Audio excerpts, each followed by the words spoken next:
we're going to have a really inspiring and informative speech this afternoon. So let's welcome Tony, our Director of Health, to introduce the speaker of today.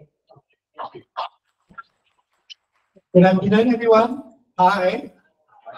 I'm very honored to have the chance to introduce our speaker to everyone here. My first impression of Kevin was probably, the first time I saw him, it was probably 3 or 4 years ago at the CMP contest.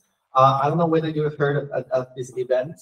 It's a national competition held by NTU. It has been held for so many years, right? Yes. And my first impression was it's actually quite, I cannot even find the right adjective to describe that. It was intimidating, yet educational and informative experience. Why do I put it this way? It's really hard to use one single word to describe that. Because first of all, Kevin was the host, and he was working with his colleague and responsible for introducing each presenter. And of course, each presenter is coming from different field, okay? And they have to use language that is comprehensible and accessible to people from different fields. And Kevin's job is not easy. He and his colleague had to introduce everyone before each presentation. He had to set the stage to help the audience understand what next presentation is about. And importantly, his introduction had to be short and sweet and effective. And without that, probably audience would find it very challenging to understand what's going on, in the presentation. So when I look at what Kevin was doing on the stage, I told myself, I don't want to do that. I don't want to do that, Jeff. No, I'm kidding. I'm hoping that I have that ability to do what Kevin was doing. And today it's really our great honor. Kevin has been responsible for training the participants' 3MP presentation for so many years. And what I like about that event is that it's not just a competition. What Kevin and his colleagues have been doing is to turn that event, all the participants before they stand on the stage, they have the chance to receive the instruction and the training necessary to help them to stand in front of everyone and to deliver their speech to everyone on the stage. And so it's a competition, yes, but it's also a learning opportunity to everyone. So I think Kevin is going to share with everyone the highlights of his experience and what he wants to share with everyone. And it's not easy. Today, we purposely, intentionally shortened his speech time to 60 to 70 minutes. So he has a lot to share, but he's going to do this. He's going to make it happen again today. And so we are hoping to leave about 10 minutes for the Q&A. So should you have any questions, please do not hesitate to ask any questions at the end of his sharing. All right, so without further delay, let's welcome Kevin.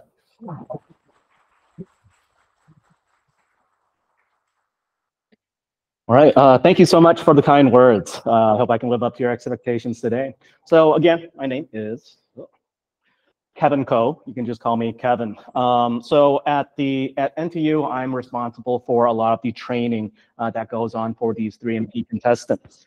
I think one reason why our 3MP is quite successful, we usually have about 150 to 200 at times applicants for our competition, which I think for a university is pretty good, right? But one of the reasons that we do so well is that we not only offer a chance for students to give a presentation, right, and earn rewards or recognition that way, but we also prepare them for it too, right? So for today, what I really want to talk about is this idea of being able to communicate your research or your work or even your ideas to a more general public, right, to be a communicator. So why is it important to communicate your research or your work, right? So this is an issue that many students kind of don't really think about as much as they should, right? A lot of times we kind of think about, especially as graduate students or even undergraduate students, that our research is the main thing, writing papers, taking classwork, passing tests, and things like this. But that is all only within the slightly artificial confines of school, right?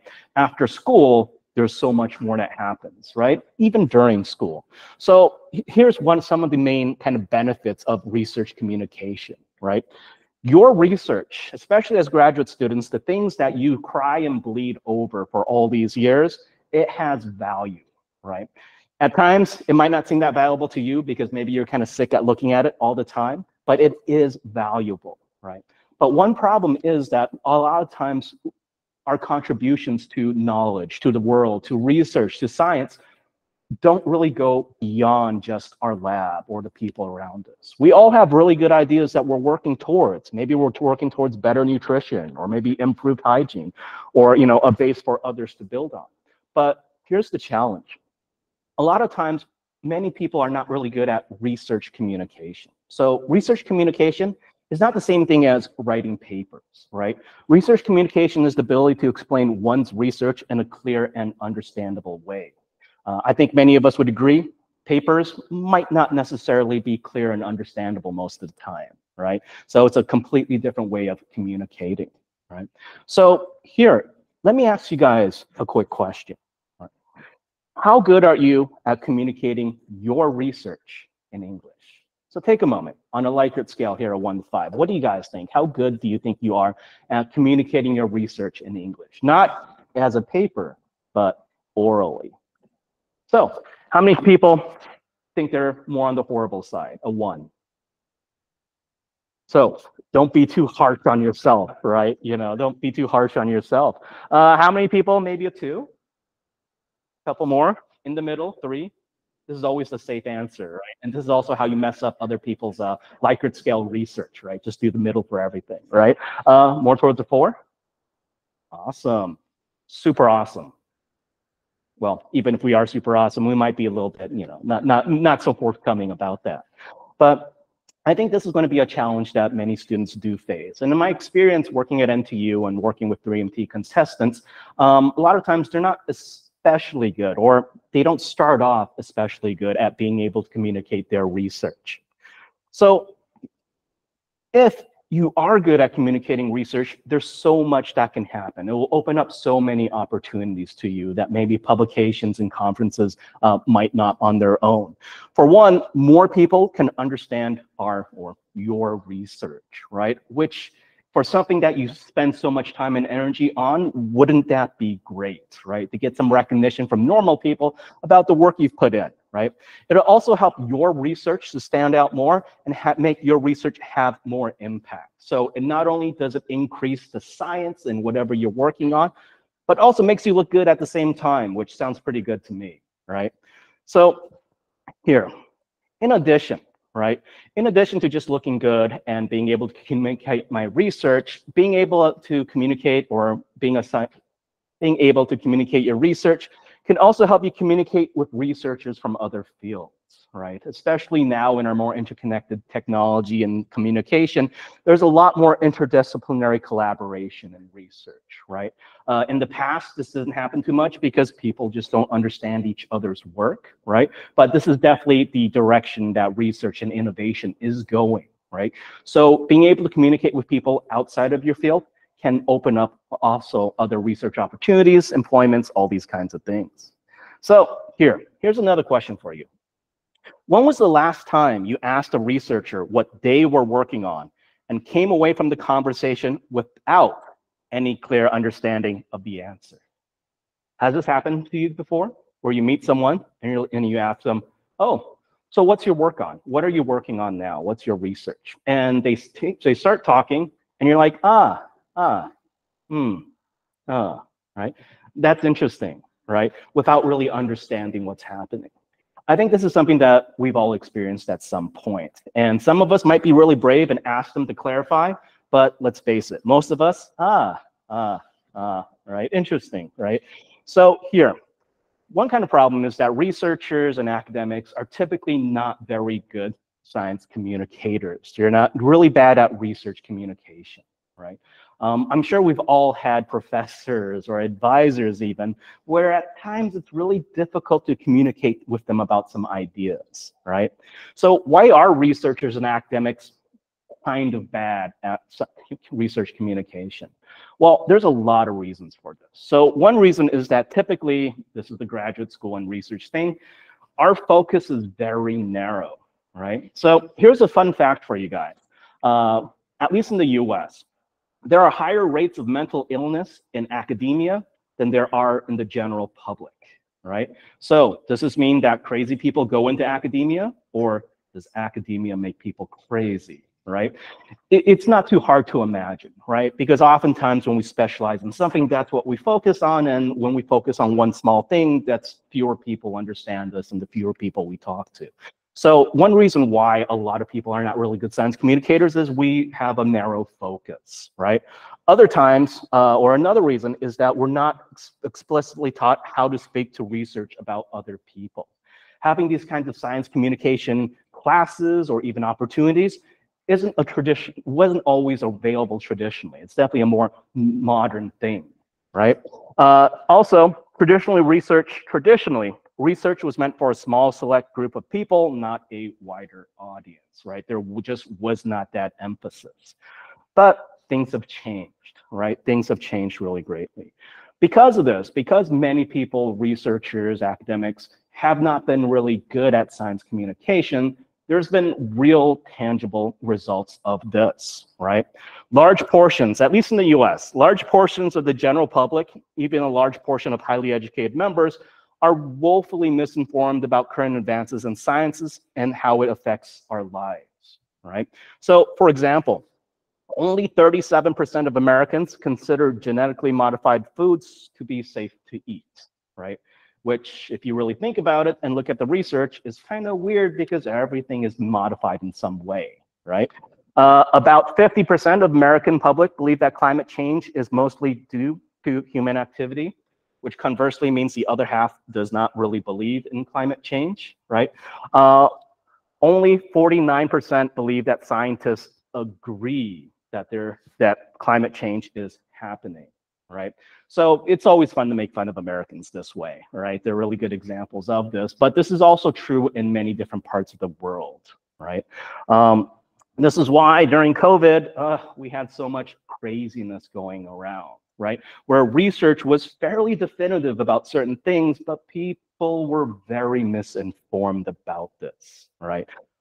So the consequence is, another consequence, in addition to the public being misinformed about what science is that if we're not really good communicators, the general public and their elected representatives do not comprehend the significance of the research, which will often mean that funding will cease, future research may be inhibited, and these kinds of things, which is bad for universities and such, right? So my goal for you guys today, what I hope to accomplish in my short talk with you guys today, is to kind of talk about how to become better science communicators. In an hour, I can't make you a super awesome science communicator, because if I could, I would be making so much more money, right? But because the act of communication is a skill, I hope to give you guys tips and tricks and help motivate you to go even further in your free time in developing these skills. So I'll be talking about first some language aspects, such as understanding the type of language used in academic or even research presentations. I'll also be talking about just a few rhetorical devices that you can use to help explain more complicated things in a simpler way, before I start talking about the 3-minute thesis specifically. After that, hopefully I'll get to this. I'll talk about some more of the practical aspects, such as the performance aspect of public speaking, right? As well as developing effective practice strategies. So let's get started. So I've broken my presentation into 4 parts today. First, focusing on language, next focusing on content, before I focus on the more fun stuff of performance and practice. So let's start with a question here. If I asked you guys this, what are some traits of a good presentation? What kinds of things would you say? So time is a little bit limited today, so I'm just kind of going to push through this a little bit, right? But I think many of us will say things such as, a good presentation is one that makes me excited about the content, right? One that kind of keeps my interest, that makes me think even more, something that I get something from, right? Something that is ultimately, hopefully, a good time at the same time. So the thing is, oftentimes, especially when we're sitting through classes or looking at other people's presentations, we know what a good presentation is, at least for us, right? We also know the converse, or the other side of that, which is what are bad presentations, right? And I'm sure we've all been through many bad presentations before.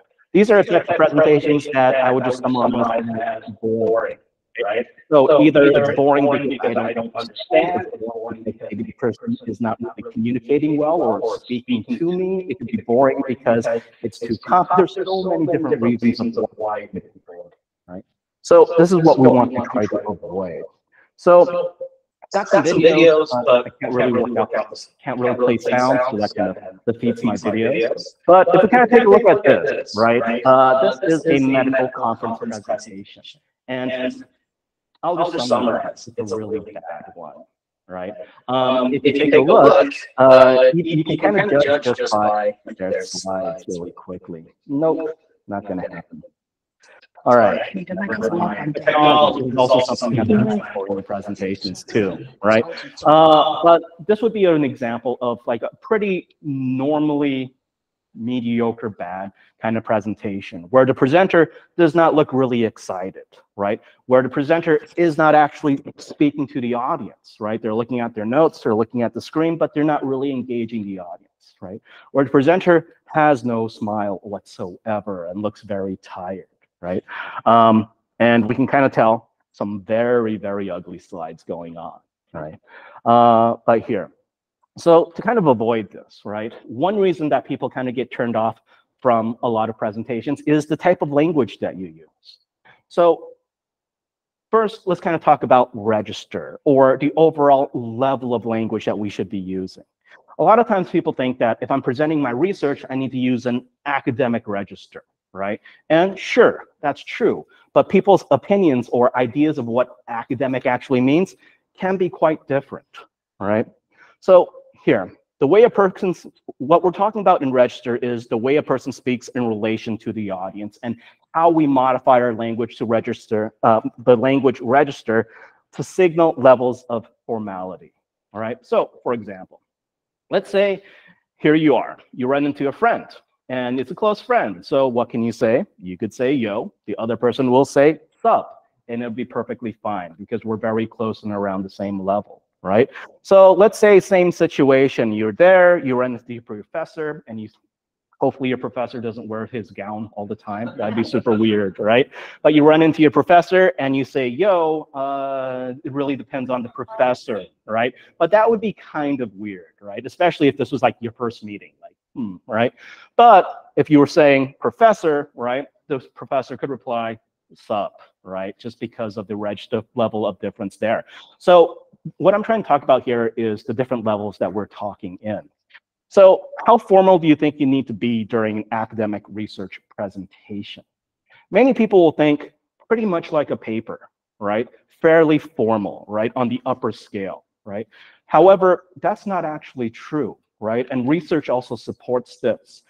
What happens is that when we're communicating our research, we really need to think about who our audience is. And if our audience are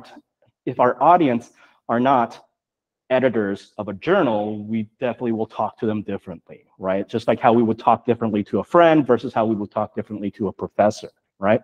So when we're talking to a general public and communicating our science in general, right, it's not nearly as formal as you think. Why? Because most people prefer a more conversational tone, right?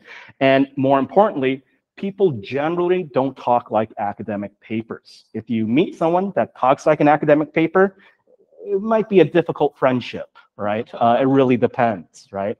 And also being too formal is quite unnatural, especially in how we're used to communicating these days, right? So this doesn't mean that we have to be super casual, but let me give you guys an example. So, hey, let's say you're communicating your research on climate change to a fellow student, right? And this is what you say. Climate change, epitomized by global warming, represents a profound and critical dilemma which necessitates expeditious and efficacious intervention. In the absence of such decisive actions, the incidence and severity of meteorological catastrophe are predicted to, oh God, right? I can't even say these words, right? So something like that is not going to really reach them, right? And why is it this way? One, the language I'm using is not the right level of language, right? When was the last time you used the word expeditious, right? Expeditious, 4-syllable word right there, right? So that's not really going to work. But if I was trying to say this same exact thing, but in a more appropriate register, it might end up with something like this, right? So again, there's our little buddy. Global warming is a serious issue that needs to be addressed quickly and effectively. Otherwise, climate disasters will only become more and more common. Oh my God, that feels so much better, right? So one kind of problem with really formal register is that it's not how we normally communicate. And it's not actually meant for speaking. It's totally meant for writing, right? With really formal language, we have weird words, right? They're great words. They're very precise words, but no one says efficacious in normal life, right? Also, another thing about really formal register is it doesn't really get to the point, right? So in this case, right, if this is what we said to our friend there, he's going to cry, but those are going to be tears of happiness because he finally understands what you are talking about, right?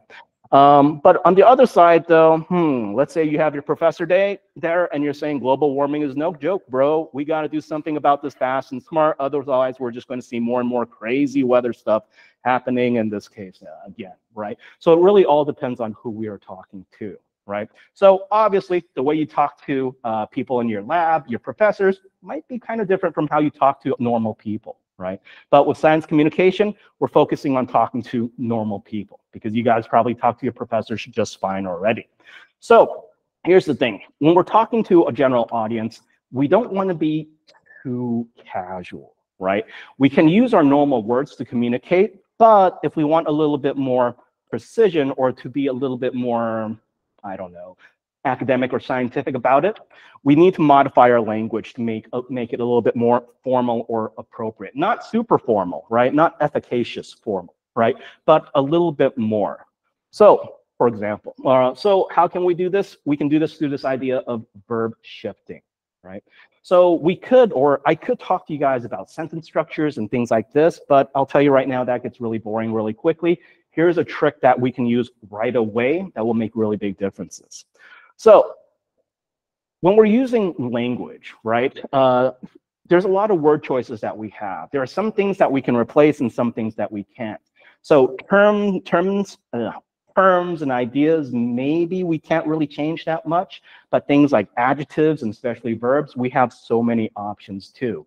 And in fact, if you just focus on the verbs themselves, focusing on changing these verbs or shifting them can change the register quite quickly into something more appropriate for public speaking, right? Maybe not as much for one-on-one, but for public speaking to an audience. So what words should you use? Well, you could always look at academic word lists. There's always all sorts of things like formal, informal verb charts, or we might just try to avoid overly easy or vague words, right? But here, academic word lists, if you look at the top most common words in academia, you'll be kind of surprised that they're not nearly as complicated as they seem, right? So we have simple words such as chicanery, right? Garrulous, disillusion, and abeyance. Actually, oops, that's GRE vocabulary. This is not actually the words that we use when we communicate, right? This is also a little bit depressing because we've all had to memorize these kinds of words a lot, right? But then you find out you don't actually use them that much, and research supports this idea too. So in analysis of a huge corpus of publications, the most common words are these kinds of words, right? Estimate, export, issues occur. If this was my GRE, this would be so easy, right? Because these are the actual words that people do use, right? So first things first, it's not about fancy vocabulary. You can get a little bit fancy if you want, but these are the kinds of words that are most common in academic publications, right? So it's this idea of really the most common words we use are not as formal as you think they are. So here, I introduced this idea of shifting verbs, right? And one thing that we might do is if we're afraid we're being a little bit too casual, we could just focus on the verbs and try to find an alternative for the verb. So here, I saw 2 porcupines yesterday, right? Not horrible, right? But if I want to class it up a little bit, I might verb shift. So what do you guys think? Instead of saying, I saw 2 porcupines, which is fine, a little basic, but it's fine, but I want to class it up, what can I say instead? What do you guys think? Observed. Observed. Is that a fancy word? Not really, right? We can still understand it. The general public can still understand it, but right? I observed 2 porcupines yesterday. Yeah, that's fancy, right? But not too fancy. The porcupines were having sex. All right. So here, too casual, I get embarrassed just saying this, but we could probably come up with a better term for this. What do you guys think? Mating, right? I used my phone to tape them. All right. This is kind of dating myself, right? Do people tape anything? But what do you guys think? So I always kind of wonder, do young people understand if I say to tape, right? But if I want to be more modern, how can I update this and make it a little bit more fancy? Record, document, anything like that, right? Again, not very fancy vocabulary, but yet it does raise the level of formality to be a little bit more authoritative or confident in your research, but yet not pushing people away, right? So here, this one's a little bit weird, but overall, it felt super weird. And speaking could be kind of cute, but let's say I don't want to be that way. Instead, I might say something like, overall, it was an exceedingly awkward encounter, right? Still not fancy vocabulary. So here's the thing, verbs, there are so many verbs that we can use. And oftentimes it's the verbs that are making things much more difficult to understand, or in this case, maybe way too informal, right? So let's kind of take a look at another examples, a little short exercise. In addition to verbs where they might be too casual, we might also want to focus on words that are too vague or general or not really descriptive, right? So for example, the experiment was very hard to do. What do you think is too vague here? Do, right? What the hell? What does do mean? What does do mean? Do can mean anything, right? So in this case, that's not really helpful, right? So, but I also don't want like something like that's 5 syllables long or something like that. So in this case, I might say something like the experiment was very difficult to conduct, right? Something like that, right? Again, not very difficult words, very conversational, and still good. The impacts of the study are big. It's kind of Trump language there, right? What does big mean, right? In this case, I might say staggering, immense, serious, all sorts of options. Therefore, future studies will have a rocky road ahead. So here, colloquialism, maybe some people understand it, maybe some people don't. Let's replace it, right? Face difficulty in the future. Instead of saying there's a lot of stuff involved in these measurements, be more specific, many factors, right? Some things about the data collection had problems, some things. What are you talking about, right? In this case, certain aspects of the data collection had problems, right? So small things like this. So instead of we will look into the correlation between the variables, where look into can mean almost anything, right? I could say investigate. Participants will get the satisfaction of participating in my study. So this was what I used in my IRB, right? Where you have to talk about how your participants will benefit from the study you're doing on them, right? And sometimes there are no benefits, but you still got to say something, right? But either way, right? I got caught on this one too, because get is too vague, right? So receive, and then I pass my IRB that way, right? So it's good that they pay attention to every single word, right? So there's all sorts of things that we can do, right? So let's do this together, and we'll be done with verb shifting. There are some important reasons. Several, right? Important reasons why it is important to get enough sleep every night. It is important. That's fine, but I could be a little bit more fancy, right? Necessary, right? Necessary. That's definitely more precise than important. To get enough sleep every night, that's okay, but if I want to be fancier, sleep sufficiently or get sufficient sleep. The most important one is that your brain thinks about, or let's say processes all the things it learned or everything it experienced, which helps us to remember what we learned, right? So small changes like this. So specifically focusing on verbs, you'll be surprised how effective it can be. Is this the only way to do it? Of course not, but this is one really good tip that we can start incorporating right away.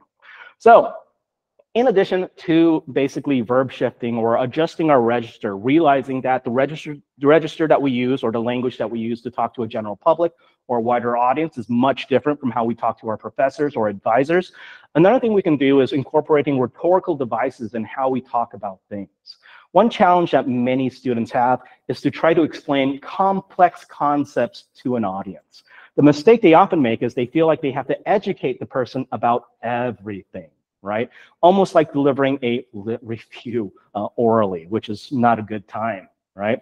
So there's definitely a couple of rhetorical devices, or actually a lot of rhetorical devices we can use, right?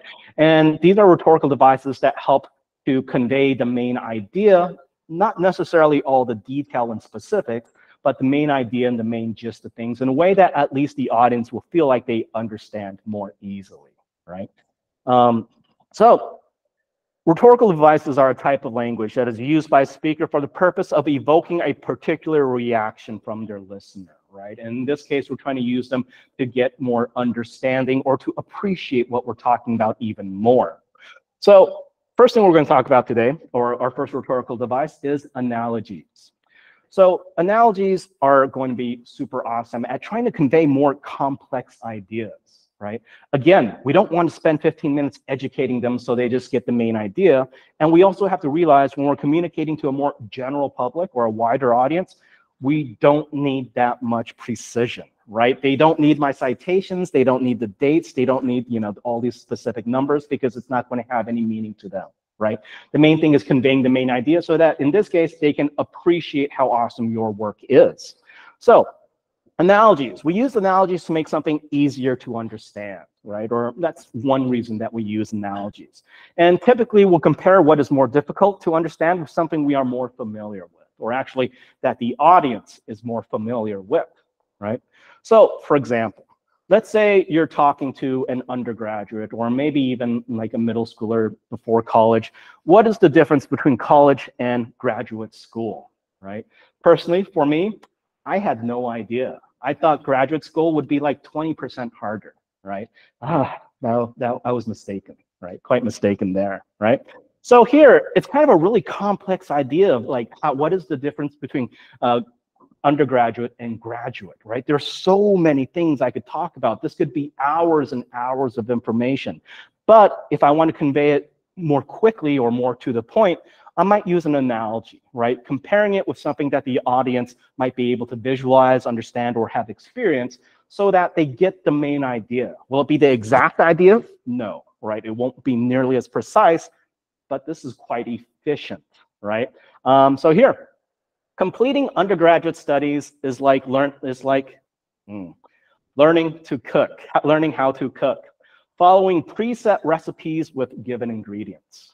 Graduate school, in contrast, is like becoming a master chef, designing your own recipes, sourcing exotic ingredients, and presenting a culinary masterpiece under critical scrutiny, right?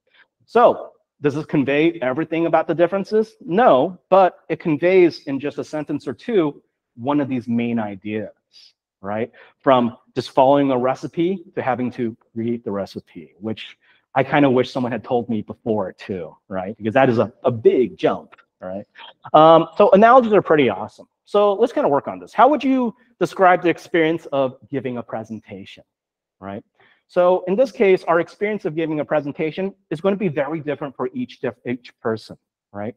So I could talk about all my experiences, or I can even make this more relatable by using an analogy of some kind, right? So what is it like to give a presentation? Well, presentations are like tightrope walking. Balance, focus, and poise are key to success while under the watchful eye of the audience. Okay, this analogy, it's okay. I don't know about you guys, but I've never been on a tightrope, right? And I imagine if I did, I would fall over right away, right? But it's something I can kind of visualize, right? So analogy is not only good at kind of making comparisons, but it's also really good at evoking this kind of imagery. Again, is this exactly what giving a presentation is like? No, but this is what I'm emphasizing through this analogy, right?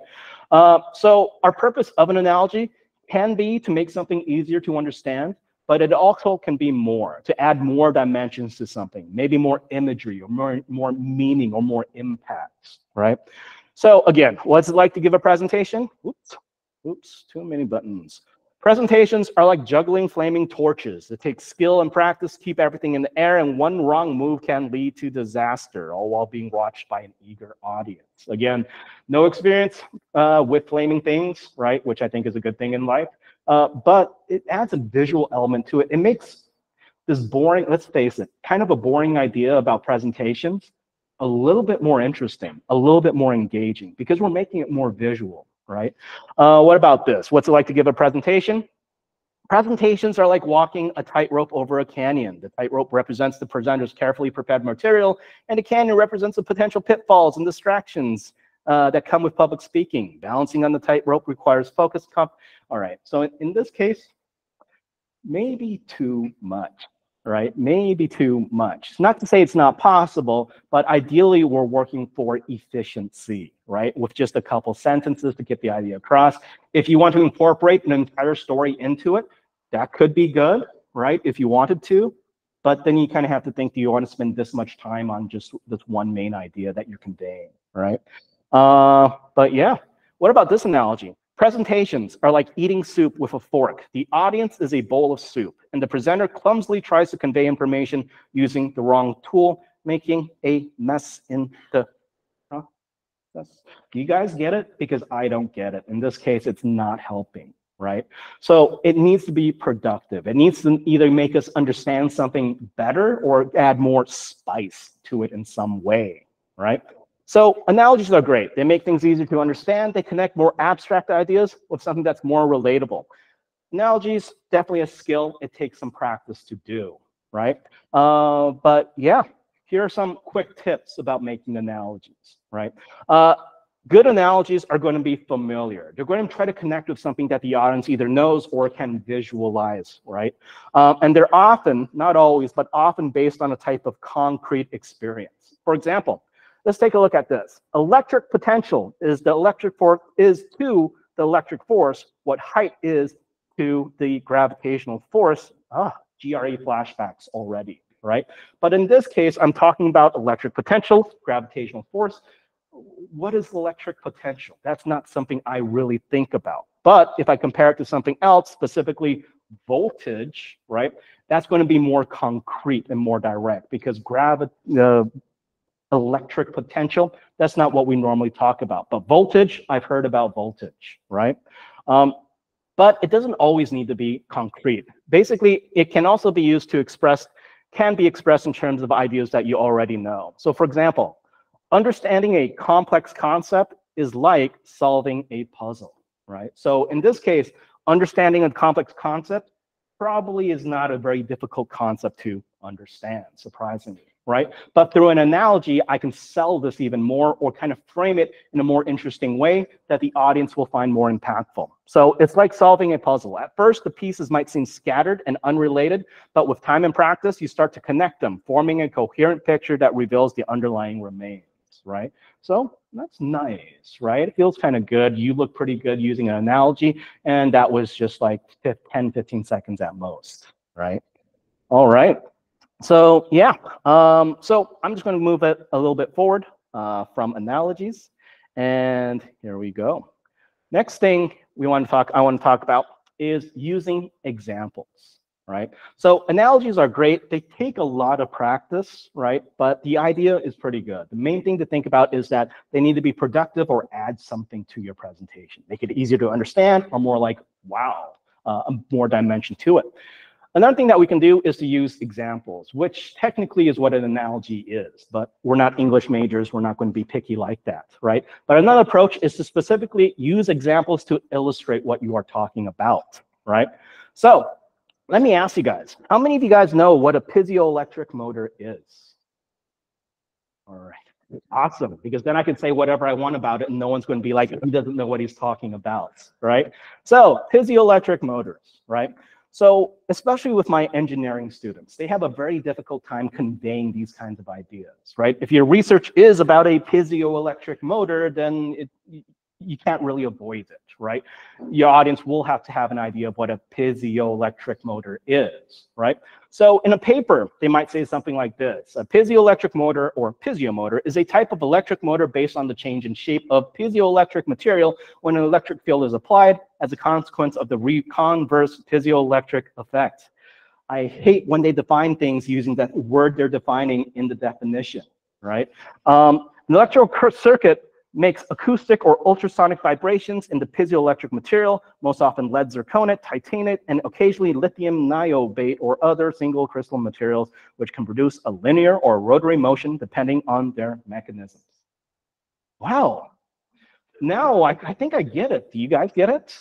No one gets this, right? But this is often the language that graduate students will use or engineers will use, because this is what they write, right? And to an engineer in their field, this somehow makes sense, right? So here, I might say, why don't you give some examples to make it easier to understand, right? And this is what my engineers will typically do. Examples of types of piezoelectric motors include inchworm motors, stepper and slipstick motors, as well as ultrasonic motors, which can further be categorized into standing wave and traveling wave motors. Oh God, no, right? In this case, these examples, they did not make it easier, right? It only made it even worse, right? So in this case, right, the problem is that the audience has no clue what this person is talking about. There are way too many technical terms going on, right? And it's really hard to visualize. And also with the examples, they weren't productive. They served no use, and they did not make things easier to understand. Inchworm motors, stepper, slipstick motors, as well as ultrasonic motors, I know, right? I don't know what any of these things are. So in this case, it's really hard to understand.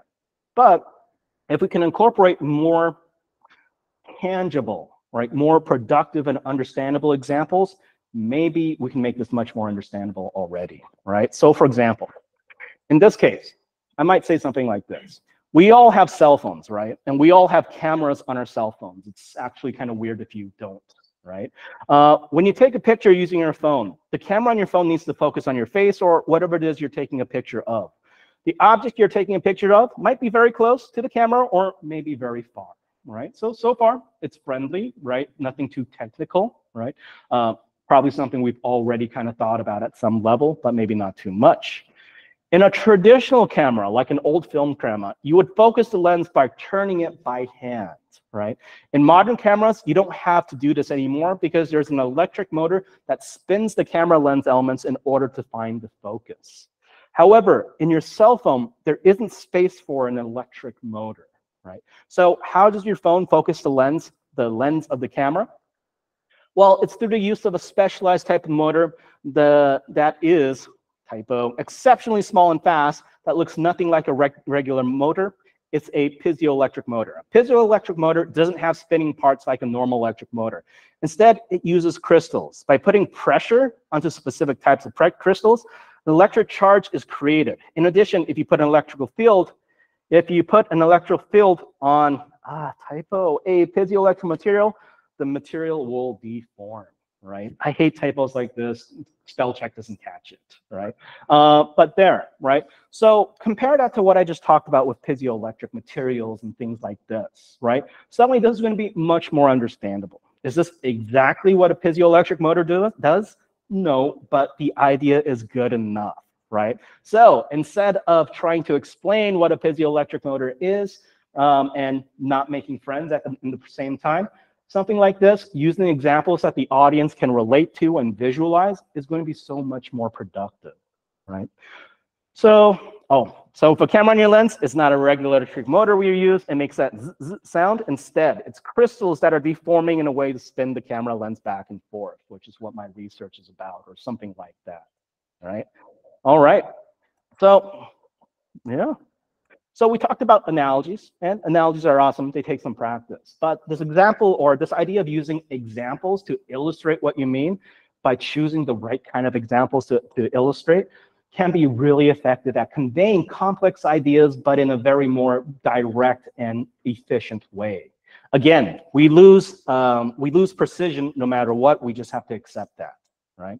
All right, so let's move on to the next thing, specifically a 3MT presentation or the content that's involved in there. Dramatic water break. All right, so here, 3MTs are kind of my specialty, right? So this is what I teach my students in my public speaking classes.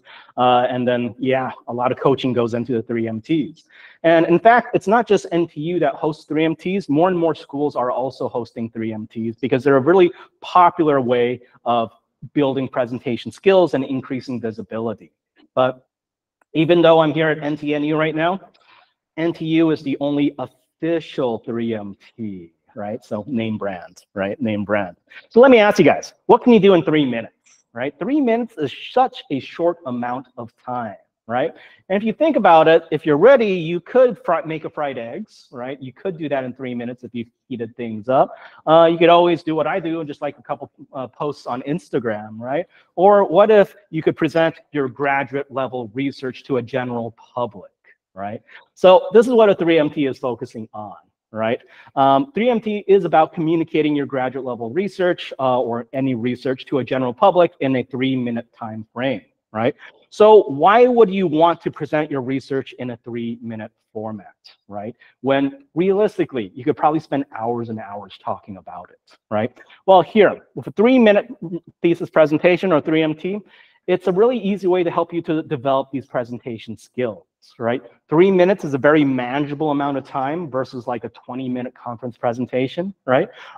It also helps you develop performance skills too, right? Because this is specifically aimed at a general public, right?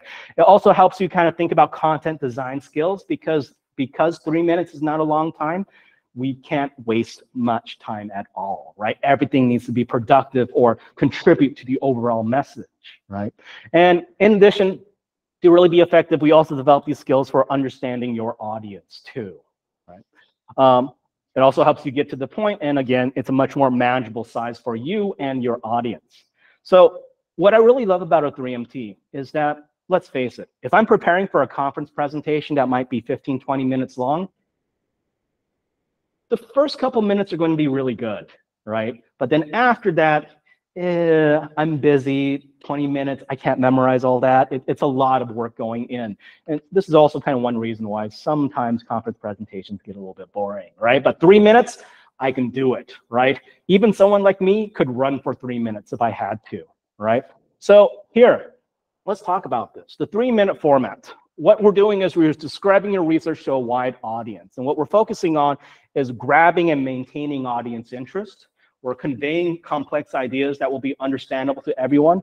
And we're highlighting why your research is important, right?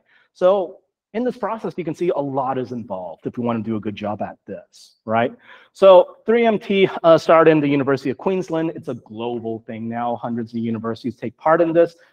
And if you take part in it, it looks pretty good, right? Employers, schools, they know about 3MTs in general, right? So let's kind of talk about content design, or how do we design a 3MT presentation, right? But here's one thing. Before you actually start putting together what content you have, this is one step that many people forget to do. And that's going to be an audience analysis and planning, right? At school, and we might prepare for a presentation by just looking at the instructions and then just doing it, right? But if we're communicating to a general audience, we can't treat it like communicating with a professor, right? We need to really think about what they are into, what they will understand. So before we even begin, audience analysis, super important. So here, when preparing a presentation, ask yourself the following. What is the purpose of this presentation, right? And be realistic about it. The purpose might be because my professor is making me, but we will not treat it that way, right? What do I want to accomplish through this presentation, right? So try to think of some specific goals for this. And as we're kind of thinking about what kind of things I'm going to talk about, I'm going to have to think about what information is absolutely necessary. Graduate students, once they start talking about the research, they start talking about all sorts of other things that is meaningful for them, but is not meaningful for anybody else, right? So really thinking about what is absolutely necessary and what do you want the outcome of the presentation to be, right? Do you want your audience to be inspired by the work you're doing? Do you want your audience to change something that they're doing or to change their view of something? What do you want to happen, right? So if we have these kind of goals first, we can start designing around those goals, right? We also want to think about what information or details will help me to connect with the audience too. And this kind of connection is going to be very important. We need to think about what does the audience already know about the topic, right? Will the audience understand technical terms? And what does the audience want to know? What things will they find interesting? What things will they find not as interesting? So here, if we're thinking about what the audience already knows, and we kind of think, well, maybe with my topic, they already know quite a bit, right? Maybe I'm dealing with some sort of social issue or education or something like that, where people have a generally fairly good idea about the ideas at least. In this case, I just have to show that I'm just as knowledgeable, demonstrate your knowledge on the topic, and we don't necessarily have to spend as much time on all the details of it, right? But on the converse side, if they don't know as much, we might need to spend more time setting up the topic, right? And notice I say setting up the topic and not educating them about everything, right? We just need to build this foundation up enough so that they appreciate and understand the main ideas that we're talking about. So this might be including more, talking about some background information, maybe on some details, but also using more rhetorical devices like we talked about to get this idea across more quickly. So we also have to think about, will your audience understand your technical terms, right? This is going to be very different for every field. Piezoelectric, they will not understand, right? But other things they might, in that case, I might just define the term simply just to confirm understanding, build solidarity, like we know the same thing, and continue. But if not, then I might have to define terms that are necessary, use examples, metaphors, and other rhetorical strategies too, right? So the main thing here when we're talking about the audience is not thinking about what you find interesting. It's thinking about what the audience will find interesting and engaging. And this is actually a really difficult thing, right? Especially since if you guys are graduate students, many of you guys will have friends that are just in your lab, right? Our world gets smaller and smaller. For many disciplines, it gets smaller and smaller in graduate school, right? But the main thing is we want to be able to put yourself in the audience's position, right? And this might take some practice in understanding what kind of things the audience knows. So for example, I teach research presentation classes, public speaking classes at NTU. And what I really like about these classes is that it's not discipline specific. So I get students from all sorts of other disciplines, and having them work together, they get a really good understanding of what other people think or how other people think and what they know, right? So ideally, if you have friends from other places, this is going to be a great way, right? Don't just think about yourself. So for example, let's say I'm giving you guys a presentation and I'm doing some sort of psychology thing, right? My research is a new tool for diagnosing depression, right? So for me, these would be the things I'm interested in, the history, right? The background information and all this kind of stuff, because this is what I deal with. I'd want a literature review and all sorts of things. But let me ask you guys, right? Which of these things would you find interesting? So we're talking about a new tool for diagnosing depression. Are you guys really interested in the history of tools for diagnosing depression? See some people politely going, right? Probably not, right? Maybe it's really interesting, and for the right audience, it could be very interesting, but in general, probably not as much, right? My process in developing this new tool. Again, for some audiences, it might work. For most people, I feel like they'd be more interested in the tool itself, right? Not my story of how it made it, right? How this tool is different from other common methods of diagnosing depression. Yeah, could be good, right? How effective this tool is, oh my God, for sure, right? If I talk about all this stuff and it's not effective, what am I doing, right? How this tool can be applied to everyday use, oh, this is gold. How your tool has changed over time, maybe not as much, right? But it's just kind of idea. What will your audience find most productive, right? You might be interested in the lit review, but I can guarantee you most audiences will not be interested in it, right? So this is what we're kind of doing when we're starting to plan. So that was kind of audience analysis and planning, right? Really thinking about the audience and who they are. It's more complicated than it seems, right? But starting off with this idea that you are weird and other people are not like you is going to be very important. Next thing, we'll keep it kind of fun with thinking about a title. So for most presentations, what students often do in a 3MT presentation is they use their paper title, right? But paper titles, paper titles could be good. They could be kind of bad, but oftentimes they're not very good, right? So here's the thing. Your presentation title is a lot like the cover of a book, right? That's like one of the first things they hear about your work, right? And sure, we are told not to judge a book by its cover, but we totally do, right? So for example, check out these books, right? What are your opinions of this? These look like really crappy books, right? They don't look professional. There's no way these can be real books, but actually they are real books, right? But we judge them no matter what, right? So the same kind of idea happens in our title. So let's say my paper title is, you need to take a deep breath for this, Ventilation Distribution and Lung Recruitment with Speaking Valve Use in Tracheotomized Patient Weaning from Mechanical Ventilation in Intensive Care. Oh, sexy. Not really, right? Examining tourist non-purchase intention of peer-to-peer accommodation, impeding factors, and perceived risks. I feel like I understand most of these words, but I still don't know what's happening, right? Hayashi Yasuo and Yagi Kazuo in post-war Japanese ceramics, the effects of intramural politics and rivalry for rank on a ceramic artist's career from the slow fashion movement. Sounds a little bit more interesting, but I have no clue what's going on. But more importantly, these titles being the first thing that your audience is going to see are not really helping you look good, right? Again, the title of a book. So we do want something that's going to be more attractive, right? And come on, think about a title. Yeah, it might be kind of hard, but it's not like the hardest thing in the world, right? So here, what about these kinds of titles? Answering ancient questions with modern methods. I don't know as much about what this is talking about, but it sounds interesting, right? Regrowing Appalachia, understanding the hydraulic impacts of deforestation and restoration. Okay, right? Not the most like grabbing, but seems pretty interesting. How to learn a language from the dead. Oh, that could be a movie title right there, right? But again, we're judging people, right? Even though we're not supposed to. So do not use your journal article title, right? That's not meant for the general public, and that will turn people off entirely, right? So here, what we want to do is we kind of want to think about how can we change our title into something that's going to be more engaging for our audience, or help market ourselves and make ourselves look good, get people interested in what we're talking about. So instead of ventilation, distribution, lung recruitment with speaking valve use and all this kind of stuff, I might say something like, well, what about dying to talk? Ooh. Again, it's not going to be nearly as precise, but this is going to be much more interesting, right?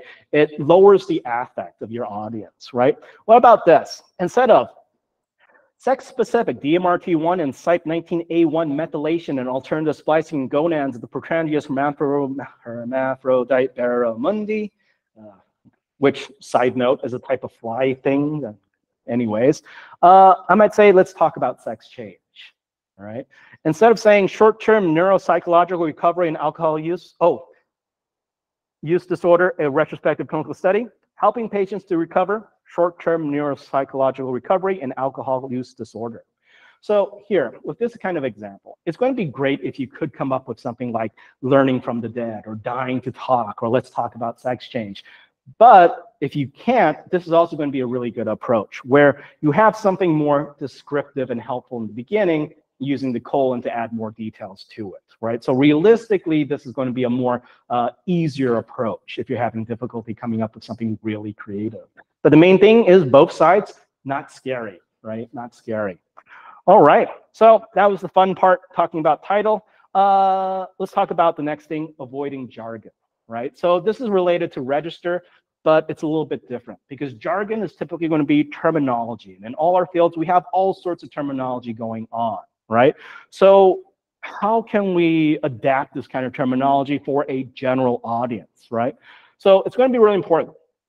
Think about your audience, right? They're not in your field. They will not understand your terminology. They're smart and intelligent, but not in your field, right? We want to try to avoid technical words when possible because like piezoelectric materials, those things can be very intimidating, right? I start hearing piezoelectric and I still shut off right away, right? We also want to use planar function words, since this is kind of related to what we talked about. Academic does not mean opaque language, right? The words are not as complicated as they need to be. So here, your audience might not be as knowledgeable about your topic, but they have their own motivations and purposes for attending your presentation, right? Each audience member, again, if we want to think positively, they have a goal that they want to get. It's not because you're giving them extra credit, but they do have something they want to gain. They should want to gain from your presentation, right? So we need to help them. So if we use technical language a lot, like physioelectric, that's not going to work. That's not going to help them. So one thing we can do is, if we have jargon or technical language, if we can translate them into normal language, that's going to be one option. That's going to be super awesome, right? So let's say my research is on riverine avifauna, right? Kind of fun to say, but will your audience know what riverine avifauna is? No, right? Plus, if you have to say it, you're going to mess up just like I did eventually, right? So in this case, I might be losing some precision, right? And I definitely wouldn't say this in a journal publication, but I might just translate into river birds, right? River birds, right? Again, not completely precise, but pretty close, gets the main idea across. What about something like this? The patient is being given positive pressure ventilator support. No one knows that, right? So in which case I might translate it into more normal language. The patient is on a respirator, right? In this case, okay, I understand it. Not as precise, right? Technically, respirator is one thing out of the big thing, right? But it gets the main idea across, right? So instead of saying something like this, most refractory coatings to date exhibit a lack of reliability when subject to the impingement of entrained particulate matter in the propellant stream under extended firing durations, which no one will understand. I might translate this into the exhaust gas eventually damages the coating of most existing ceramics, right? So trying to avoid this terminology by defining it, or not defining it, but translating it into more normal language. So oftentimes you'll be surprised how much we can do this way, but sometimes if we have terminology, sometimes we can't get away from it, right? So in that case, if we can't go around it, we might want to define it, right? So let's say my research is about Campylobacter jejuni, right? Campylobacter jejuni, in which case, well, I do need to keep talking about Campylobacter. That's like the whole thing about this research. In this case, I'll define it, right? But define it in a friendly way. Campylobacter jejuni, or a type of harmful bacteria that might be in your drinking water, right? Is it the only harmful bacteria? No, but okay, I get this connection, right? Or in this case, allophones. So as an applied linguistics background, this is more my style, right?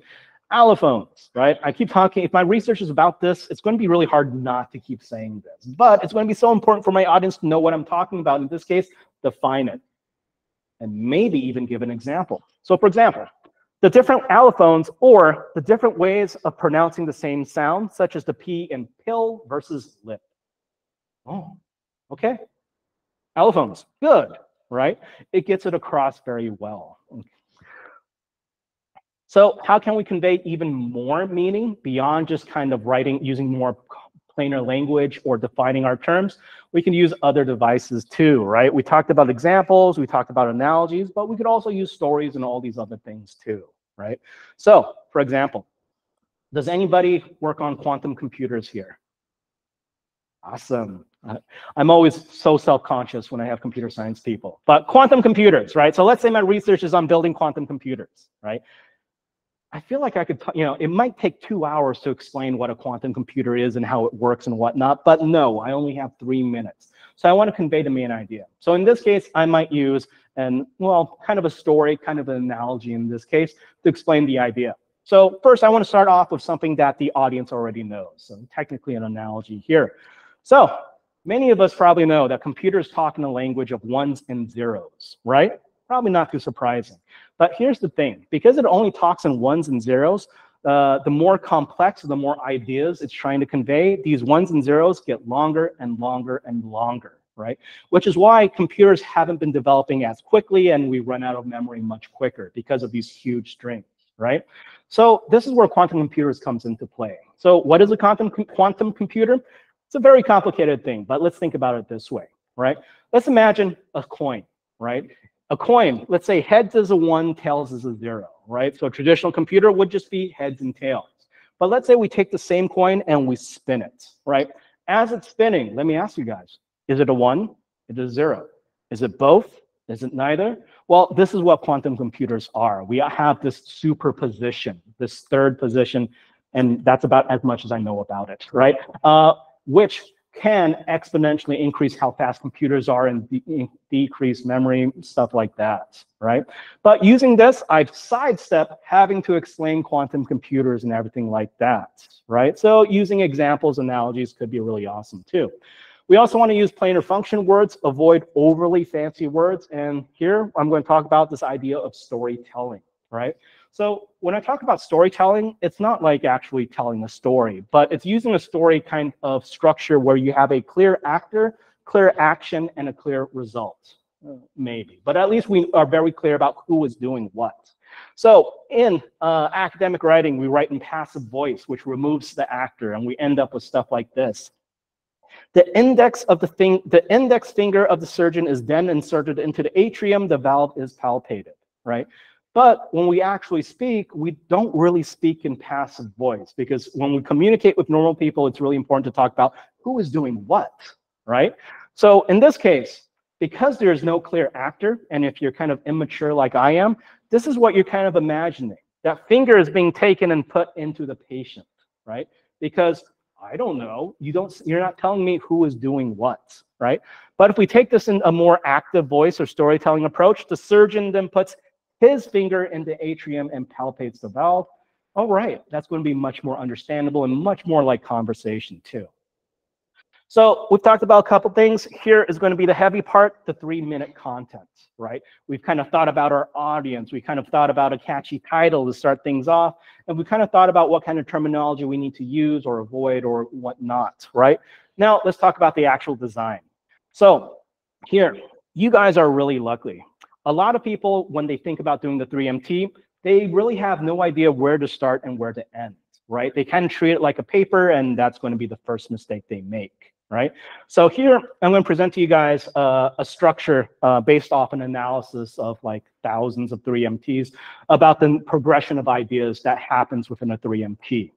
Typically, there's always weird ones out there, but typically, right? So let's talk about this content. So I'm going to treat it in 2 different ways. I'm going to be talking about the intro, body, conclusion kind of idea, and I'm also going to be talking about the specific steps that happen here. So within a 3MT, typically there's going to be 8 possible moves that happen, and they typically go from top to bottom. There might be some recursion, but typically with 3 minutes, no, it's basically straight through. So by the end of this part, you will know the progression of ideas. You'll know what you need to talk about first, next, and after that, right? Which would be a great starting point already. So let's talk about this, right? So here, I'm going to be talking about the introduction section, which contained the first couple moves here. The introduction section to a 3MT is the most important part of the 3MT, right? Oftentimes, students will make the mistake thinking that I need to fit more content, so I'm going to cut from the beginning. But no, that's only going to handicap yourself. It's so important to be able to engage their audience right away. Here's the thing. If the audience expects your talk to be boring, it's going to be hard to change their mind, right? If they're unprepared for the content, they're not going to pay attention. If they don't care, if you haven't highlighted why this is important, then it's really going to be difficult and it could be really boring. So the introduction of a 3-minute presentation, 3-minute thesis, 60 seconds, maybe even 90 seconds, right? So 30% to maybe even 50% of your presentation. But this is what's going to be necessary, especially for a general public. So let's talk about what happens. So first of all, we start with step 1, an orientation, right? So the idea, super easy, right? We greet the audience, we introduce the topic, and start providing some background information, things like this, right? We have 8 moves. The orientation might be a little bit longer than most moves, right? But this is how we're starting. So it might be something like announcing what we're talking about today, such as, ladies and gentlemen, today I want to talk to all of you about thousands of robots right around the world that want to make your lives better, right? Some sort of opening. But it's not just an opening, right? It's definitely much more than just one sentence. So what's happening here is that we need to provide these kind of introduction parts to it. We need to provide a hook, some kind of background, and then we have our other steps. So orientation, our first move, is hook and background, right? Our starting and some background information. So here's the thing. I've already mentioned that the hook or the beginning of a presentation is very important. And here's the reason why. With any presentation, the audience starts off with a lot of attention. They're paying attention to you, they're feeling good, they're comfortable and whatnot. But that attention starts dropping incredibly quickly, right? So for example, I know I've lost some of your attention already, right? Or definitely not as high as we began, right? Because I sit down, I get kind of tired, you know, I start thinking about other things. And then this kind of attention starts fluctuating now and then, right? And students will notice very well, the moment you sense things are about to end, attention returns, right? So here's the thing. With our orientation, what we want to do is try to diminish this drop in attention, right? We want to try to maintain that interest. Will it drop? Probably, but we don't want it to drop like nearly this much. So with this, we're going to be really working on hooks, right? I'm sure hooks are something that we've all thought about, but many people are not really good at hooks. Kind of like analogies, it's a skill, right? But I'm going to talk to you guys about 5 different hooks today, right? And here's the thing.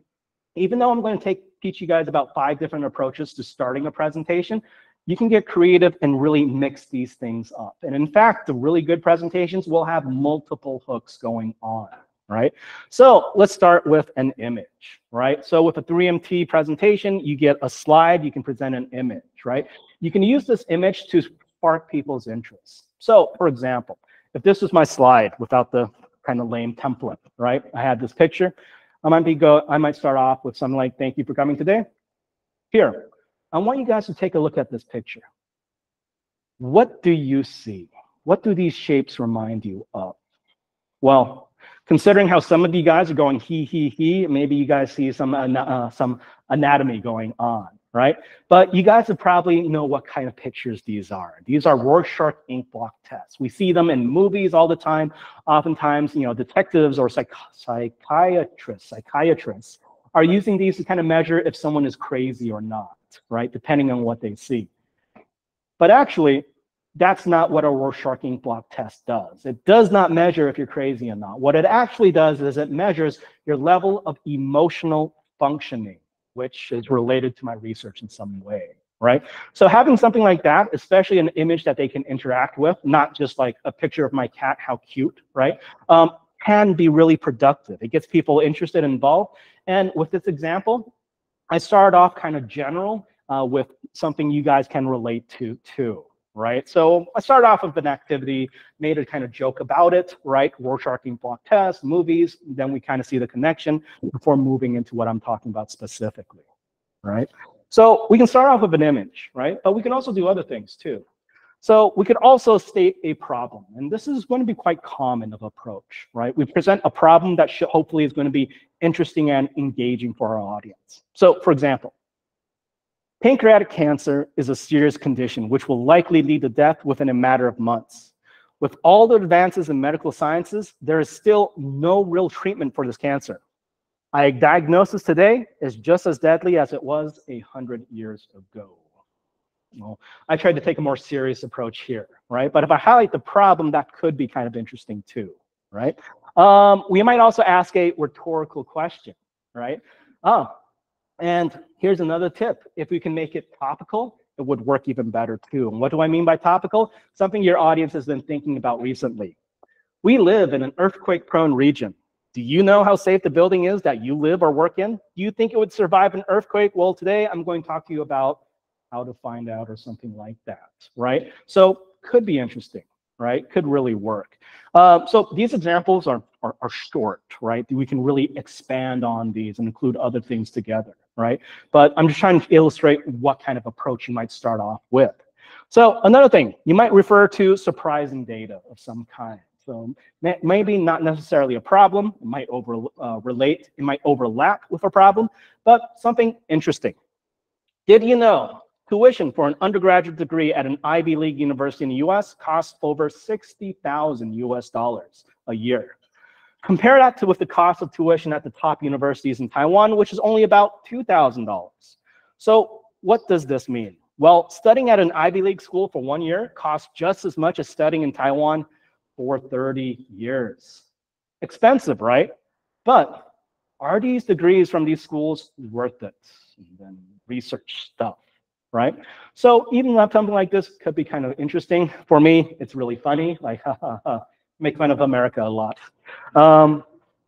Or we might take a more storytelling approach, right? So for example, have you ever been in a situation where you're caring for a family member who is in the last stages of a deadly disease and feel that you just don't care anymore? That it would be easier for everyone if they just died. I never thought this would happen to me. I'm a compassionate person. I care about others. However, when my grandfather got sick and stayed sick for a really long time, oh my God, right? You know, we naturally like stories like this a lot, right? So these are just a couple ideas, right? There's definitely other ways of doing it, and we can mix and match these together, right? But ideally, what we want to do is we want some sort of device to get our audience's attention and to provide background information, some education about the topic at the same time. So we want to provide enough background information for your audience to understand or care about your topic even more. But we don't want to give too much, right? So just enough so that they're ready to kind of appreciate how impactful or important your research is. So this leads us to our next step. We started off with orientation, which is basically some background information as well as mainly our hook. After that, we move into our rationale. Basically, we state the motivation of the research. What we're trying to do is convince the audience of the relevance or usefulness. So gaps, problems, needs, this kind of thing. We're talking about the general problem, not the specific problem that your research is talking about, right? So moving from general to specific. So in this case, I might say something like this. Right now, there is no good way to recycle batteries. Most countries don't have the ability to do so, and if they do, the process often produces toxic and harmful chemicals that can not only damage the environment.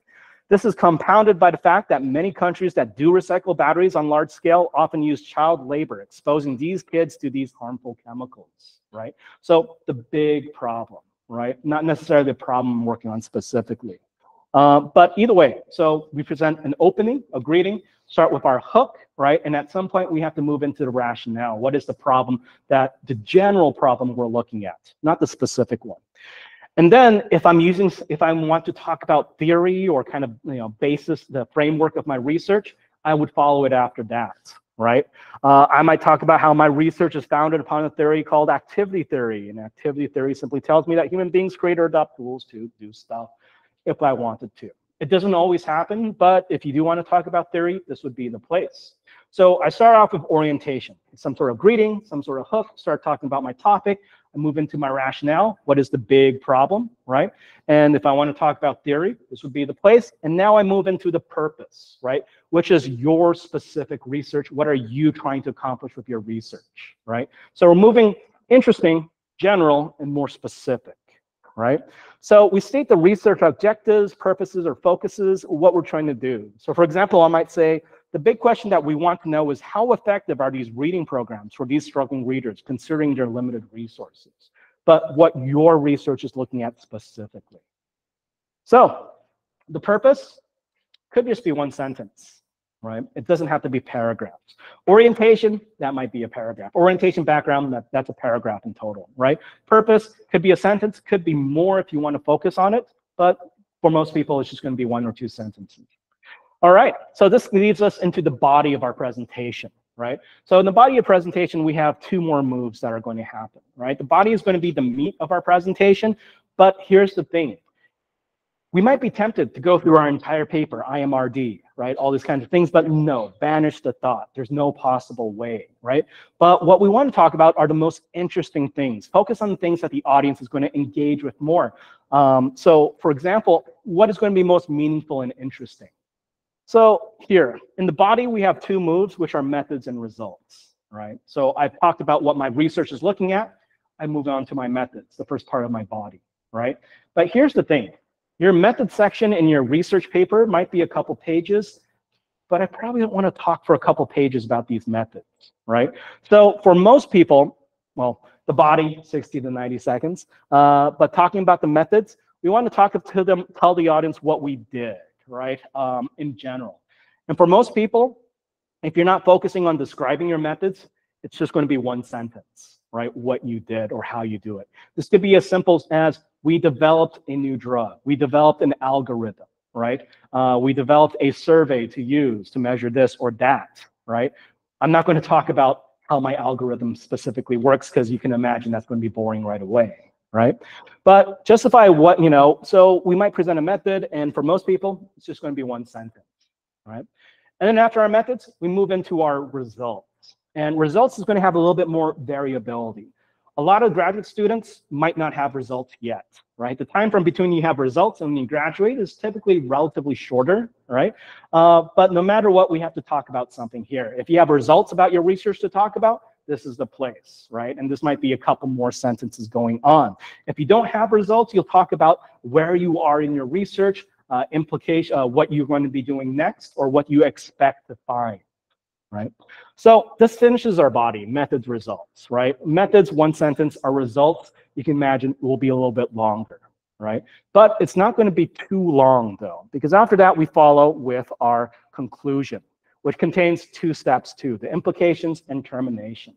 And here, outside of the hook, I would say implications is the next most important thing, right? So here with the implications, I've talked about my results. Now I need to justify or remind my audience, so what, right? What is the benefit of all of this, right? A lot of people are going to be very humble about this, right? And let's be honest, for many of us, our research might not change the world, right? Maybe we're just looking at that one little piece out of the bigger thing, but that's not sexy. That's not what we want to present. Right? We want to talk about the possible implications. And this might mean we might talk about the larger implications of this, right? So for example, if my research was about developing a new drug to treat pancreatic cancer, well, it's unlikely to cure pancreatic cancer, because that would be like Nobel Prize right away, right?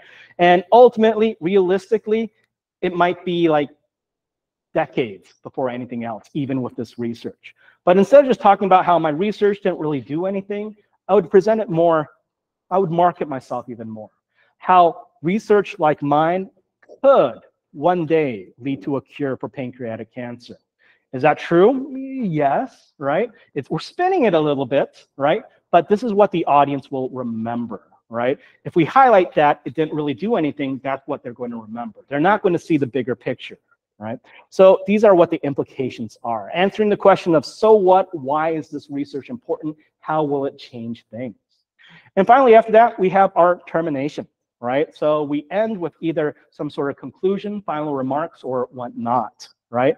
We might pose a question to the audience, or we might end it kind of simply.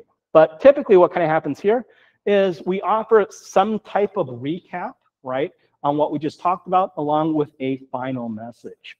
So this example I took from one student's 3MT. So her research was on developing chemical sweeteners and things like this. I don't know, right? Something like that, right? So here, she has a quick summary of what she talked about, where she kind of commented on it, where with this knowledge, we can choose the sweeteners that have the health effects that we want, right? So just kind of referring to what they just talked about. And then she had this kind of closing. So whatever your needs are, if you're overweight or diabetic, or if you just want more cake, my research can help you to find the best sweetener that gives you the best of both the most happiness and the least health effect. Now, wouldn't that be sweet? Kevin's a middle-aged man. This is what he likes, right? So here, right, we end with some sort of impactful message, right? Could totally just end with, and thank you very much, but of course, this will be much more impactful because it's our last chance of kind of spinning and marketing ourselves, right? And also, just with any presentation, your audience will remember the beginning and the end the most, right? Primacy, recency, if you want to look at the psychology of that, right? But yeah. So that is the structure, right? Wanted to share some examples of 3MTs with you guys, right? But can't get sound to work here, so it would be really awkward just to look at a silent video, right? So my slides are hopefully going to be made available to you guys, so check it out if you want, right? But I've got an example, and then I kind of break apart what is happening in each of these steps, right? So yeah, in this person's research presentation, I chose this one because her research is about developing a board game to teach people how to handle or how to work towards solving global warming, right? So I chose this example because, one, is this research completely necessary? Probably not, right? Oftentimes people use a medical example and they have it too easy, right? Pancreatic cancer, it's like, okay, right? But a board game, I'm going to have to sell this, or she will need to sell how important this is, right? So just kind of a brief summary, right? She starts off with her orientation talking about board games, right? How board games, we've all played board games, and board games are really fun, right? One of the oldest forms of social interaction. Then she kind of talks about this idea of how games shape our perception using this example of Monopoly, right? Sharing her experiences playing Monopoly and also building off of our experiences because everyone has played Monopoly at some point, right? And she leaves with this final message of that, or in this section, that games can teach important lessons, right? And she kind of gives examples of how these examples of how this works. In this case, how some emergency rooms have a board game that teaches them how to handle emergencies and things like this, right? Before she moves into her rationale. So what I really liked about this one is that she really has to sell it, right? We don't need a board game, right? But we still want to market it this way. So she sells the rationale as that board games are powerful tools for social engagement and collective problem solving. Basically, board games can do more than we think they can, right? So she doesn't have a framework here, but she talks about her purpose. She's trying to take climate change and make a board game deliberately meant to influence how people react to this issue, right? So purpose, 1 or 2 sentences. Her methods were also quite simple. She designed a board game. And in this case, she talked a little bit more detail, basically how they mimic attributes of climate change, which amplified shared actions or consequences for everybody. It was relatively short. And then she talks about her results. So in this case, she's fairly early in her research. She doesn't have results yet. So instead, she talks about preliminary results, or what's happening so far. What exactly preliminary results means? Don't think too much about it. Basically, the general public will hear that as results, right? So she talked about how through some play testing, she found that players were pushed to confront biases, frustrations over inefficient use of common resources, and that there was a drive for winning or frustration towards losing, right? Which could be possibly linked to a self-reflection and how we behave in real life. So she doesn't have results, but she's talking about what so far it seems to be, right? And then she talks about the implications of this, of how it might inspire a shift in mindset, which would inspire a shift in behavior, right? And then she kind of ends with just a thank you. But in this case, the implication and termination kind of bunched together like this. So 3 minutes is not a long time, right? So we don't have that much space to talk about things. So we have to be pretty direct. So overall, as we're planning a 3MT, think about who your audience is as you design and plan your content. Don't just sit down and do it. That's going to be the first mistake, right? Avoid a boring or difficult title. You'll be surprised how it changes your audience perception of you, right? And if your audience finds your title interesting or exciting, they will look interested and excited, and that's going to make you feel better and more confident too, right? And we also talked about the steps of the presentation, of 3MT presentation. All right, so if I could ask, how is my time? I don't have a clock. 10 minutes. How are you guys doing? Still hanging in there? All right, I talked about I'll admit it, right? The steps moves a little bit more, not as interesting, right? But very important. Let's talk about some other things that will help you, specifically some performance aspects of this, right? So another mistake on the list of many mistakes that students make is that they focus a lot on content, but not necessarily as much as they should on the actual performance of it, right? Think about it this way. You could have the most awesome content in the world, but if your performance is weak, people won't see that awesome content or really pay attention to that awesome content, right? So, yeah. So let's talk about some basics about your performance. The first thing is going to be this idea of attitude, right? Let's face it, giving a presentation on stage, we're all going to be nervous, right? I feel nervous just talking to you guys right now too, right? And what happens when we're nervous? Well, a lot of people, when they're nervous, it's very clear on their face, right? They'll start looking very uncomfortable. They might be avoiding eye contact, right? They might be shaking, or my students do this thing where they shift back and forth all the time, right? Or they start hitting the table. That's weird. I started seeing that this semester, right? Or just like, I forgot, right? But anyways, right? So let's talk about this attitude. Kind of like this whole thing with the title, we judge people by how they look, right? It's just a given. So hey, let's say we're going to a presentation. We have two possible presenters. Which presenter would you like to look at more, left or right? Anybody say right? Probably not as much, right? Why? Well, one, the lady on the left looks much friendlier. She looks professional. It looks like she's gesturing. It looks like she's going to be a really personable person. While the person on the right, even though technically it's a smile, it's like not a real smile, right? Looks more mean and strict. So we're judging people based on their look, right? So for example, let's say you stayed on campus very late and you left at 2 a.m. And as you're leaving the gate of your school, this person bumps into you really hard. You turn around and you're ready to go like, what? But then you see it's this person. What is your reaction? You continue, right? Why? Because based on his look, we have these assumptions about what he is like, right? So what? He has these tattoos, a lot of tattoos. It looks kind of scary, right? He's bald, or it looks like he's shaved head. Looks like a bigger guy. He's wearing one of these t-shirts that only bad people wear, right? There's all these kinds of things that are telling us, right? But yet, if we look at him in a different situation, completely different feeling, right? So attitude is what your audience is seeing from you. It might be what your facial expressions are. It might be what you're wearing, all these kinds of things, but your audience is constantly developing an opinion about you.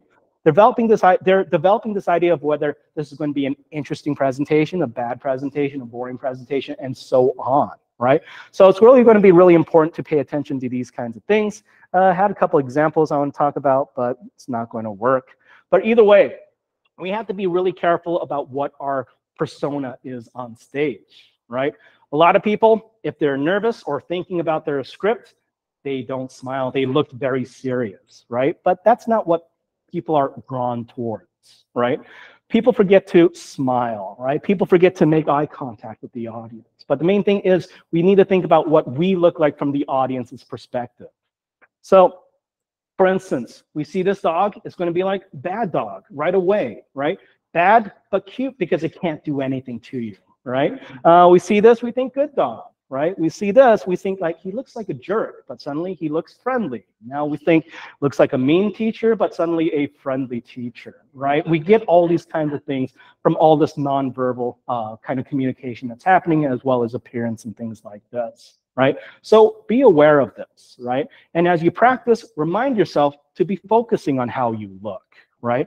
A lot of times we focus just on content, but no, that's not the most important, right? We at least need to look confident and friendly to open the door for them to look at our content, right?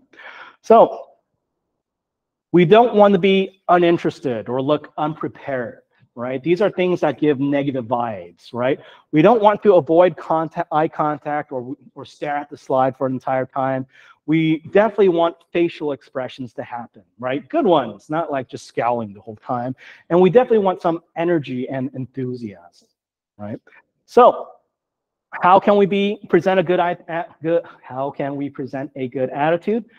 One, make sure you're giving eye contact, right? You're looking towards the audience. And I know this is much easier said than done.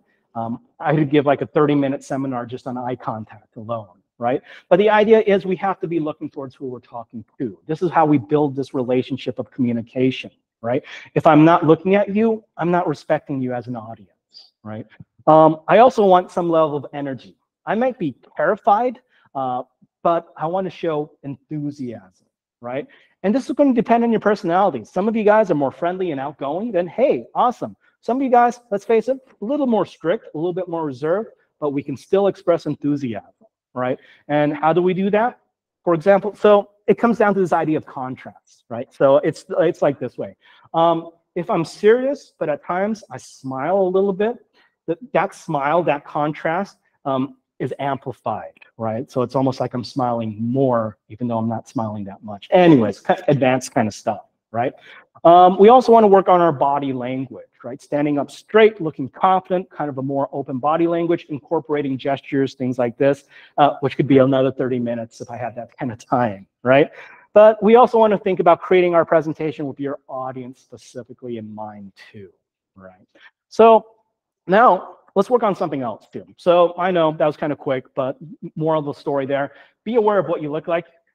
We want to be engaging in how we look, right? We all have different styles, but whatever our personality is, we can definitely make ourselves more engaging or friendly or approachable for other people. So I think I'll end today with just kind of talking about one kind of a voice technique that's going to help you, right? So I've talked about kind of nonverbal stuff, smiling, a little bit gesturing, things like this. But how you speak is also going to be very important. Let's face it, most of us will memorize our presentations. And this is actually not a good thing, but this is what people do.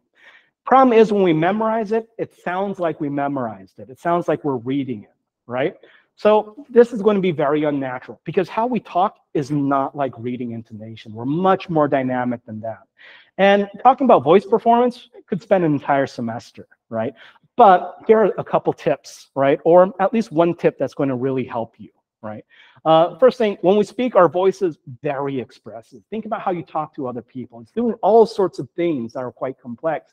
Think about how kids talk. They're even more right? Even more like mom. They're doing all of these kinds of things with their voice, which is expressive of their mental state or their ideas or feelings or all this kind of stuff, right?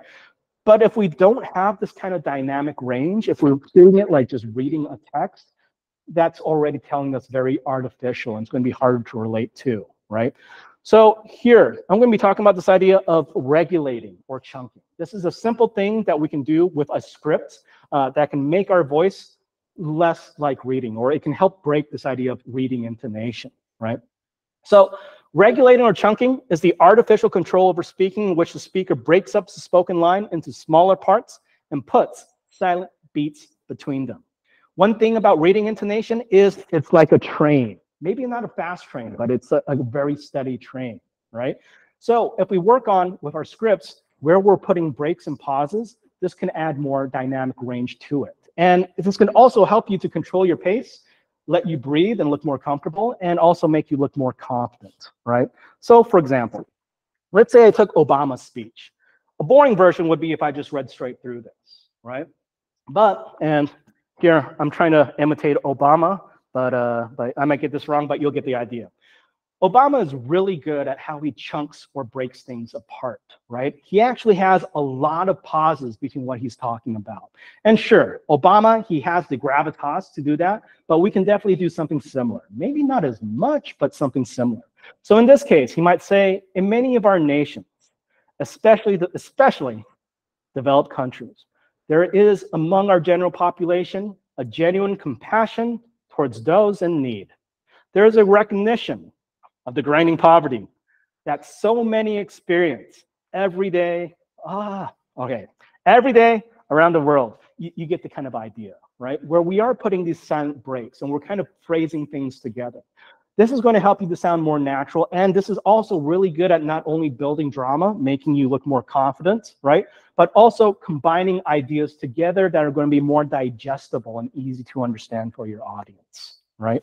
So as you're working on your script, think about where you would pause and don't treat all pauses the same. Some are longer, some are shorter, right? Depending on what you want to do with it, right? But yeah, had a lot of these. All right. And then finally, I'll end with this. So my time is probably up, but here we go. In every sentence, there's probably going to be something you want to emphasize, right? Something that's going to be deserving of more attention, that's more interesting, or some feeling you want to convey. You want to emphasize it in some way, right? So oftentimes what we're doing is we're creating a contrast in how we speak. We have our normal speaking and we have some sort of contrast. It might just be going louder on something, or it might actually be going quieter on something. But whatever change we're making, both in volume or pace or intonation, is going to draw attention, right? So here, the problem is many people don't have a wide range of emphasis. They typically go with just going louder on something or using a little bit more force, right? They'll just say something like tens of millions of more boys and girls are today in school, which gets really chunky, right?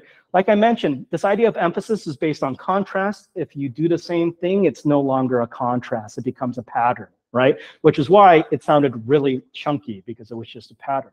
But if we break apart, or if we try to use different emphasis strategies, tens of millions of more boys and girls are today in school, right? Just playing with how we stretch things out, how we go a little bit quicker, these things will make a difference, right? So think about it this way.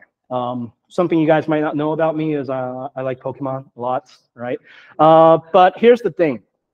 There's 3 levels of stress. The baby level, or a Charmander level, is just going louder on something. And this is the level that most students are on, where they just put more force on something. And it's not that you can't do that, but it's really easy to overdo it, and it loses its power of emphasis, right?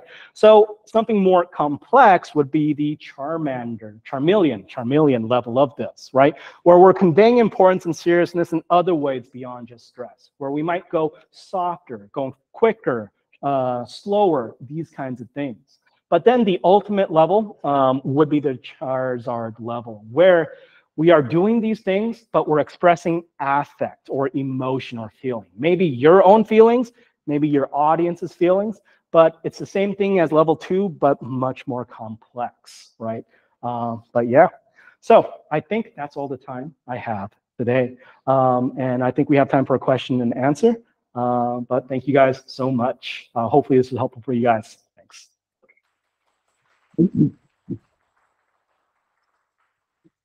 All right, let's join me to give another big applause to Kevin, our speaker today, for the amazing speech today. Thank you.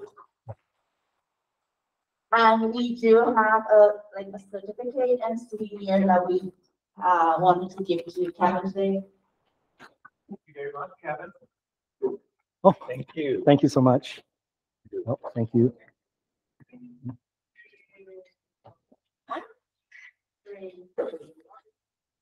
you. Thank you. Oh, thank you very much. Thank you so much. Thank you. And can we have a group photo together? We will take a group photo together. Thank you very much.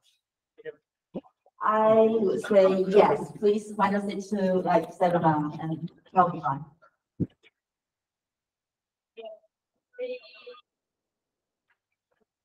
1.